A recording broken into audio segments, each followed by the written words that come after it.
Dakshine Kalike. Kring, kring, kring, hom, hom, kring, kring, kring, kring, kring, hom, hom, kring, kring, kring, kring, kring, hom, hom, kring, kring. Swaha. Om. Namaste.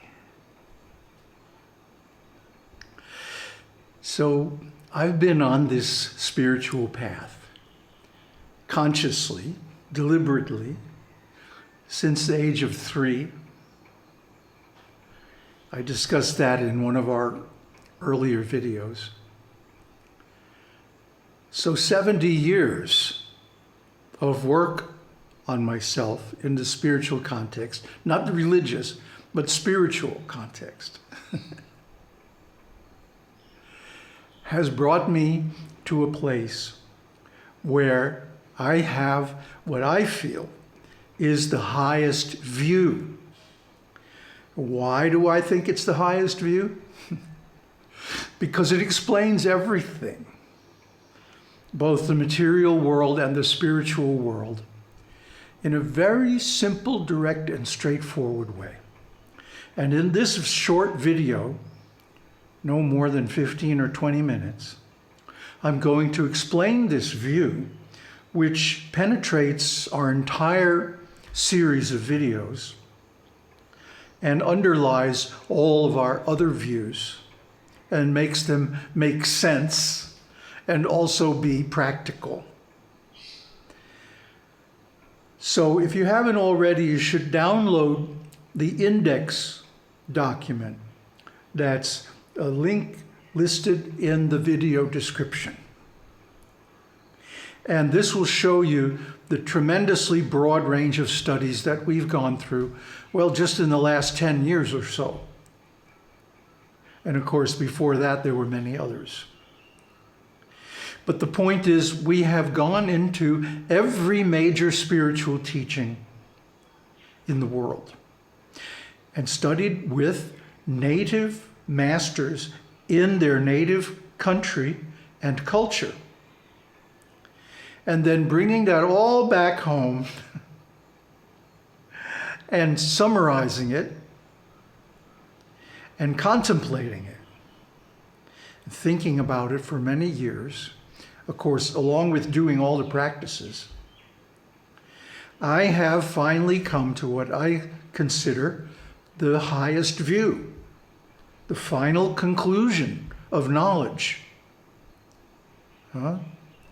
Raja Vidya, Raja Guhyam, Pavitrang Paramang Param. Raja Vidya, the king of knowledge. Raja Guhyam, the king of secrets. Because it's very, very rare that anyone grasps this. Pavitrang Paramang Padam, the ultimate journey or the ultimate destination of the being. So anyway, that's all the sales talk you're going to get. Now I'm just going to lay it out. Ready? First, let's deal with the creation and the human condition. How can we explain these things? Well, of course, there's been oceans of ink spilled on this topic, but we can summarize it very simply. I'm going to give you a metaphor. This is a creation story that I came up with based on my experience and insights. And this is very simple, very direct, and explains everything.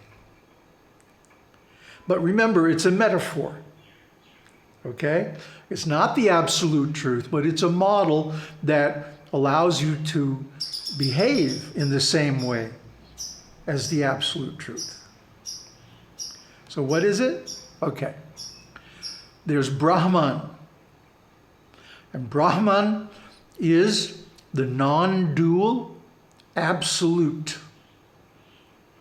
And Brahman decides, this is given in the Upanishads, I am one, let me become many. And of course, the first division of Brahman is into Nirguna Brahman and Saguna Brahman. Brahman without qualities, or Shiva, and Brahman with qualities, or Shakti. So Shiva and Shakti are portrayed as an ascetic couple living in the Himalayas. He is riding on a great bull, and she is riding on a great lion. And this gives you some insight into their natures as well. So Shakti is very playful and also very kind and intelligent. She came to Shiva one day and said, I'll make a bet with you.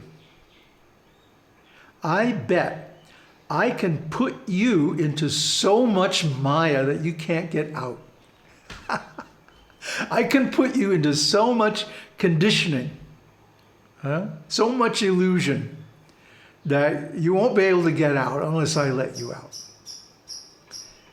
And Shiva says, oh yeah? I bet you can't. So now they have a game, right? This is their game. So Shakti creates all these conditionings, all these boundaries, separations, divisions into many, many, many, many individual beings, and creates a whole universe for them to live in. And then Shiva gets covered over by these beings, by these bodies and minds. And then he has to figure out how to get out. Well, so far the game is still going on. We're not sure who's winning. But that pretty much explains everything. I don't want to insult your intelligence by working out all the details of this scheme. But if you think about it, it really explains the whole situation of the world, the universe, and the human condition. We are, at the core, Brahman. Aham Brahmasmi. I am Brahman. Shivoham. I'm Shiva. So that means the consciousness, the indwelling awareness within us is Shiva, is Brahman. And then what's all this other stuff? The mind, the ego, memories, desires, the senses, the body, the world. What's all this other stuff? Well, this is Saguna Brahman. This is Shakti, conditioned consciousness. And this is how she covers over Shiva.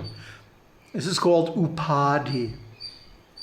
Upadhi means a covering. So the mind is a covering, the bodies are covering.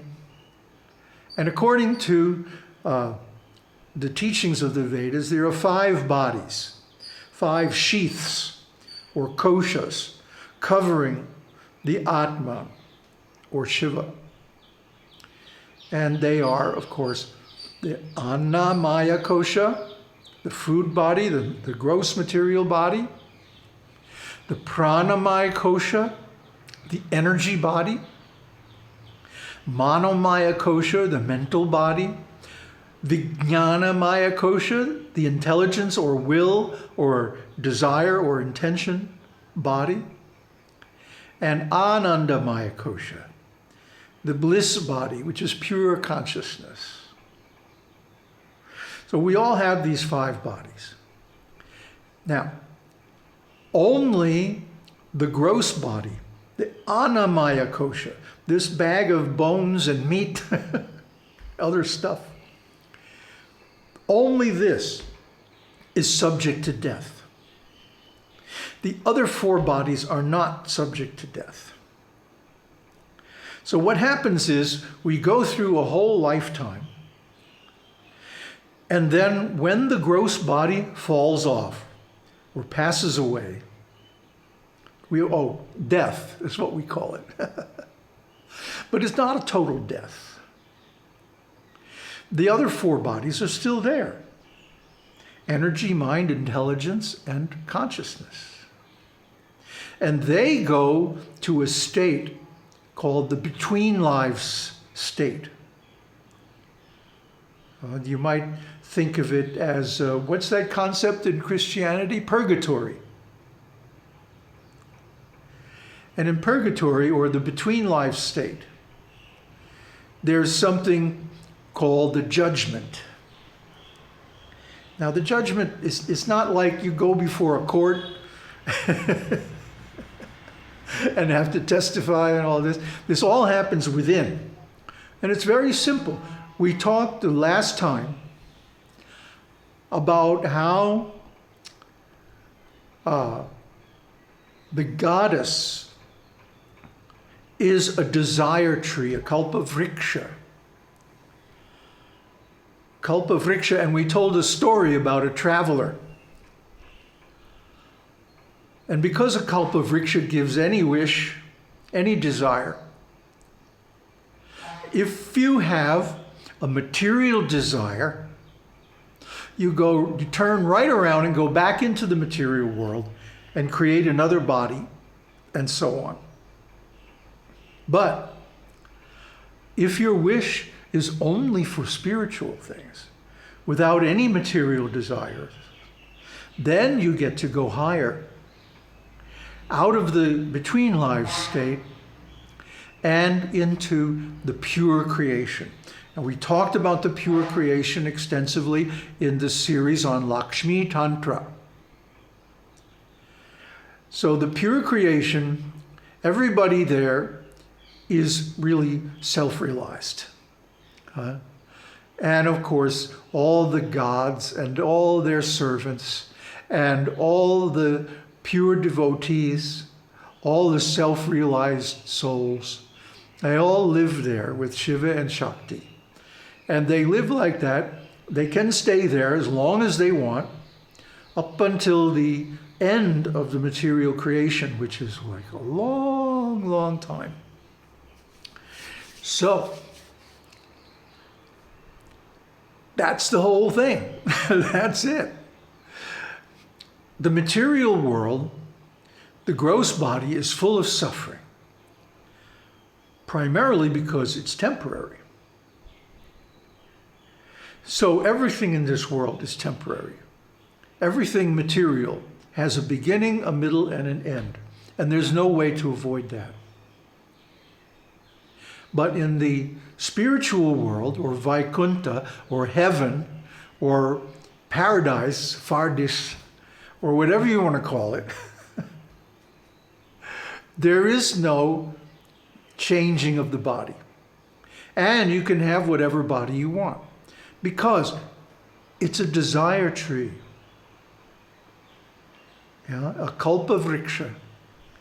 So whatever you desire will come to pass. Now, somebody might say, well, different people have different desires, and maybe they're contradictory, and so there'll be conflict there, just like here. But no, no. Because these are virtual universes. Everybody, every being, literally is the god of their own world. That's because we're Shiva. We're constitutionally Atman, Brahman. So we have the power to create an entire universe, and we do. The world that we live in is mainly our own creation, and it's done by words, by language.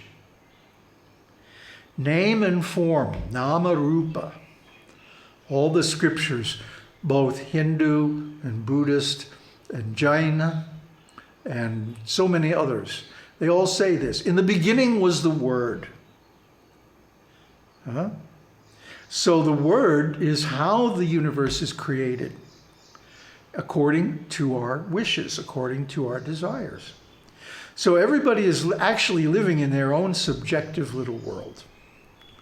And there are some parts where we all agree on, and that's the shared common world of matter. But in the mental world or the intelligent world, they're all different, all individual. And of course, there are some areas where we all agree, and those can be a common platform, but each of us has our own separate existence and our own separate environment. See, so heaven is really wonderful.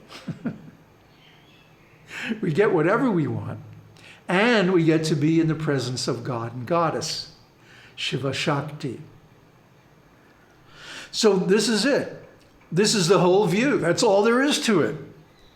From these basic principles, you can derive the entire rest of human knowledge, and even greater than human knowledge. See, so everything we have taught in all of our previous series fits within this view. And actually, every teaching, every method, every kind of knowledge that you can find anywhere fits quite comfortably, all of them together at the same time, within this view. So this is the highest view. This is the essence of the esoteric teaching. This is the key to understanding all knowledge and attaining the highest release and complete self-realization. Aum Tat Sat. Aum Shakti Aum.